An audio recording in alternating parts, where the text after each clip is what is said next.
सुप्रभात। सर्वप्रथम आप सभी लोगों को विजया महादशमी की ढेर सारी शुभकामनाएं। यह पर्व अन्याय के खिलाफ और न्याय को स्थापित करने हेतु मनाया जाता है। सीखने और सिखाने के क्रम में आज हम लोग सीखने के लिए सीख जाने की स्थिति को स्वीकार कर सामंजस्यता को स्थापित करते हुए सीखने की तैयारी करेंगे। बहुत धैर्यता के साथ अहंकार को त्याग कर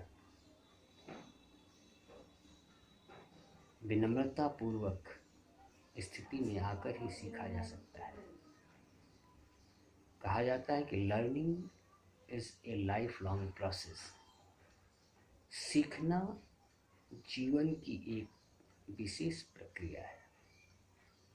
यह जीवन पर्यंत चलती रहती है और सीख जाने के लिए विनम्रता पूर्वक स्थिति में आना पड़ता है।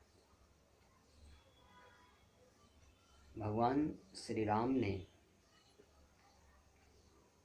जब रावण को उन्होंने मार दिया और धरती पर पड़ा था, भगवान श्री राम ने अपने अनुज लक्ष्मण जी को भेजा था कि जाओ इस विद्वान व्यक्ति से कुछ सीख लो। तो लक्ष्मण जी गए सीखने की मनोवृत्ति साथ लेकर गए, लेकिन वो सिर के सामने खड़े हो गए। सिर की दिशा में खड़े होकर कुछ सीखना चाहे। रावण विद्वान व्यक्ति था, कुछ नहीं बोला। लौट कर आए, कहे उन्होंने मुझे कोई सीख नहीं दिया। तो भगवान राम ने कहा, कहाँ किस जगह खड़े थे, किस अवस्था में सीखने की तैयारी की थी तुमने? कहा हम उनके सिर के सामने खड़े हुए। कहे नहीं, सीखने के लिए आपको उनके अनुकूल उनके चरण के पास खड़ा होना पड़ेगा। फिर जाके वो चरण के पास खड़े हुए। रावण ने बहुत सीख दी उनको। कहने का अभिप्राय क्या है कि सीखने के लिए हमें सीखने की परिस्थितियों के साथ अपना समायोजन करना पड़ता है। सीखने वाले के शर्तों को हमें अपनाना पड़ता है। अहंकार को त्यागना पड़ता है। उदाहरण के लिए आप प्रकृति के खेल को भी देखें तो पत्थर अपने आप को मिटने के लिए तैयार जब होता है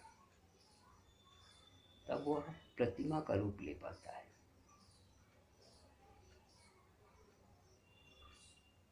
हम किसी सरल अवस्था में सीख जाएं, संभव नहीं है। हमें सीखने के लिए हर एक परिस्थिति का सामना करने के लिए तैयारी करनी पड़ेगी। सीखने का एक मनोविज्ञान है और सफलता के आधार पर भी व्यक्ति सीखता है, असफलताओं की स्थिति में भी सीखता है। एडिसन से पूछा गया कि आपने बल्ब का आविष्कार किया, इन परिस्थितियों में आप कुछ संदेश देना चाहेंगे? तो उन्होंने कहा था कि आज मुझे करीब 10,000 ऐसे तरकीब मालूम है जिससे बल्ब नहीं बनाया जा सकता, बल्ब का आविष्कार नहीं किया जा सकता।